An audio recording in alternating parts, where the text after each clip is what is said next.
Hello everyone and welcome back to my channel. In this video, I will teach you the art of story writing and you will get familiar with the concept of story writing and dialogue writing. Creative thinking and creative writing involves use of imagination in organized way. And it is important to be creative in communication. And as you know, we usually think that imagination means to be without restriction. So, however, imaginative and creative writing is a planned and structured activity. And also you can learn the skill and perfect it by practice. So without any further delay, let's get into the video. So now let's see what actually story writing and dialogue writing. So creative thinking and creative writing involves use of imagination in organized way. It is important to be creative in communication and we usually think that imagination means to be without restriction. However, imaginative and creative writing is planned and a structured activity. And also one can learn the skill and perfect it by only practice. So story writing refers to the method of writing in which the writer narrates a series of events that has led to a problem, the progression of the same and the end result that has led to the current situation of the characters in the story. And dialogue is the talking characters too. Narrative is everything other than dialogue. Dialogue can also be one character talking to themselves or thinking, and this is internal dialogue. So now let's see what actually story writing is. So creative writing by definition involves being creative, making things up, letting your imagination run wild, and writing dialogues and short stories is about being factual and objective, communicating ideas and arguments in the clearest way possible, and attempting to enhance the reader's knowledge rather than their imagination. So now, first, before writing a story, what you have to do? There are few points which you have to follow. So first, you have to think about your reader. So with creative writing, as with any kind of writing, your reader is your most important consideration. You need to know and understand whom you are writing for if you are to do a good job of keeping them interested. Then let's think for a moment about the kind of person you are writing for when you are writing an essay and what you need to do to write specifically for them. So for instance, teachers or university lecturers, they're going to be marking your essay. So it needs to answer the question effectively. They've said the question and they probably have a pretty good idea of how you're going to answer it. So be original and unpredictable. Catch them by surprise with an unusual approach or structure. They're going to be reading many other responses to the same question. So they may well be bored by the time they get to yours. So keep them interested. They're probably going to be pressed for time. So they won't have time to reread badly written passages to try to understand what you're getting at. So keep your writing easy to read, succinct and to the point. So what all these points boil down to is the importance of keeping your reader interested in what you have to say while writing a story. Now second, we have 3-act structure. And this is a very important part while writing a story. The 3-act structure is a writing device used extensively in modern writing, including for film and television dramas. These acts aren't as distinct as acts in a play, as one follows seamlessly on from another and the audience wouldn't consciously realize that one act had ended and another began. The structure refers to a plot line that looks something like this. So now let's see setup. Setup establishes the characters, how they relate to each other, and the world they inhabit. Within this first act, a dramatic occurrence called an inciting incident takes place, which is typically around 19 minutes into a film, involving the principal character, and they try to deal with it, but this results in another dramatic occurrence which is called a turning point, and this sets the scene for the rest of the story. Then we have confrontation, and this is the turning point in the previous act which becomes the central problem which the main character attempts to resolve, and usually with plenty of adversity thrown their way that hampers their efforts. In a murder mystery, for example, this act would involve the detective trying to solve the murder. The central character, with the help of supporting characters, undergoes a journey and develops their knowledge, skills or character to a sufficient degree and to be able to overcome the problem. Then in the 3-act structure, we also have resolution. It is the climax of the story in which the drama reaches a peak, the problem is overcome and loose ends are tied up. This structure sounds all very well for made up stories, but what has it got to do with the story writing? Now, the key similarities here are first, the central argument of a story is the equivalent of the main character. The essay equivalent of the setup and resolution are the introduction and conclusion. Then, the inciting incident in a story encourages you to get to the point early on in this story. Then the equivalent of character development in the second act is developing your argument. So, applying the 3 act structure to a story gives you something like this. Like, set up the introduction, then this establishes what you're talking about, setting the scene. Then the inciting incident could be the introduction of evidence that contradicts a common theory or the highlighting of a central disagreement in how something is interpreted. Then again the confrontation, you discuss the different problems surrounding the topic you're writing about. You develop the argument using various bits of evidence and then moving towards an overall conclusion. So then we have conclusion in the 3 act structure.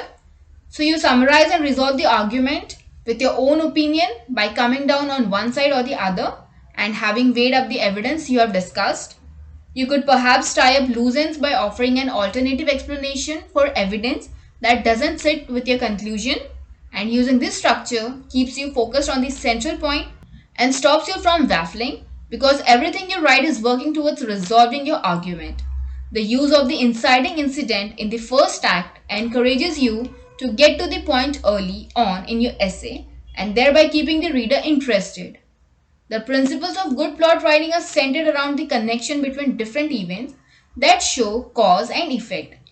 And this central tenet of the 3 act structure has obvious parallels with the way in which essays work through presenting evidence in support of arguments.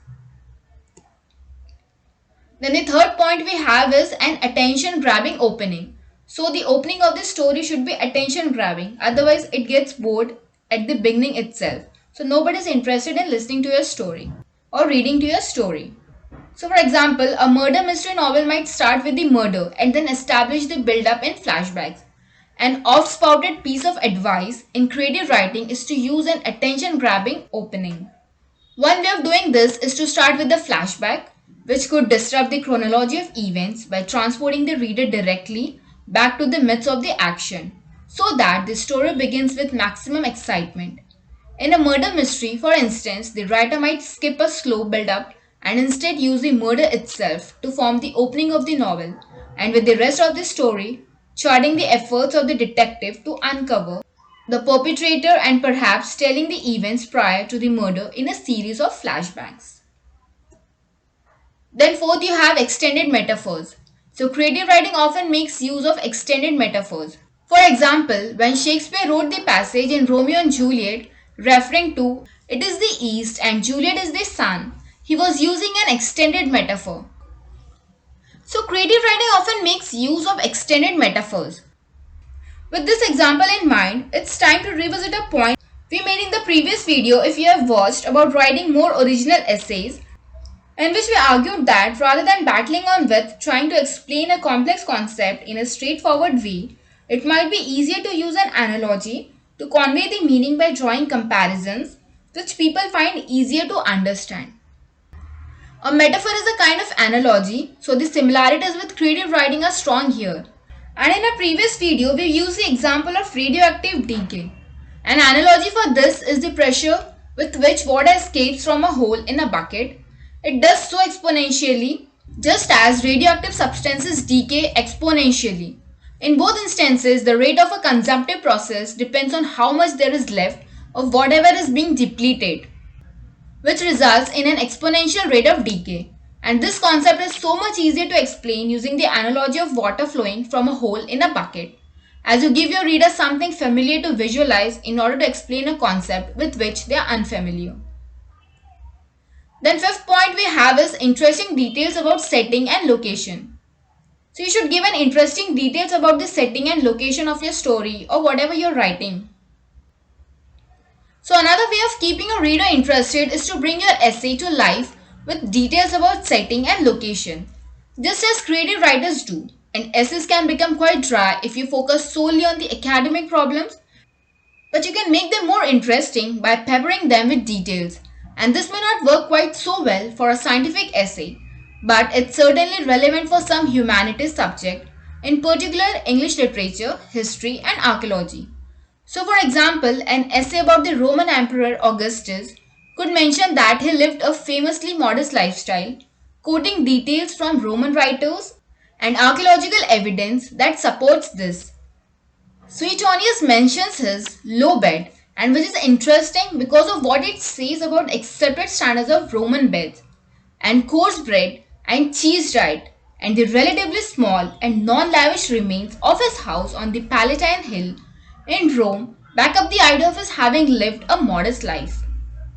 Incidental details like this can actually prove to be more significant than you initially realize, and you can use them to build your argument. And in the case of Augustus, for example, his modest lifestyle is particularly important when seen in the context of Rome's troubled history with kings. As he gradually acquired more power and became Rome's first emperor, he had to avoid coming across as being too regal. And the little details we know about his way of life are significant in light of this. And so, not only have you brought your essay to life, but you have raised an interesting point too. And the sixth point we have is editing. Editing is very important while writing anything. So, few writers get it right first time. Once you have written a first draft, read through it and think about whatever the order of your points is optimal and whether what you have written actually makes sense. It's easy in the age of computers to chop and change. You can simply copy and paste part of your essay into another part where it might fit better and then make minor changes to your wording so that it flows. And after you have finished editing, have a final read through and check that you're happy with the wording. And don't forget to proofread to ensure that your spelling and grammar is impeccable. And the last and very important point is, and finally, you have to record your ideas. Creative writers swear by having a notebook with them at all times, ready to jot down any ideas that suddenly spring to mind. You can adopt the same principle for your essay writing because you never know when the inspiration might strike. Have a think about your essay topic when you're out and about. You'd be surprised what occurs to you when you're away from your normal place of study. And as you can see, there are more similarities between two apparently unrelated kinds of writing than you might have realized.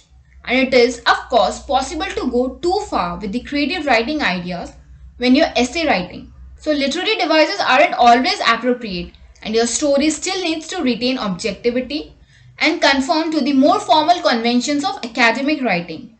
But there are certainly techniques to be borrowed from creative writing that will help your story stand out from the crowd. So friends, I hope you enjoyed this English lesson video and learned a lot. So you can continue studying with me by subscribing to my channel. And don't forget to watch my upcoming video on dialogue writing. Thank you for watching.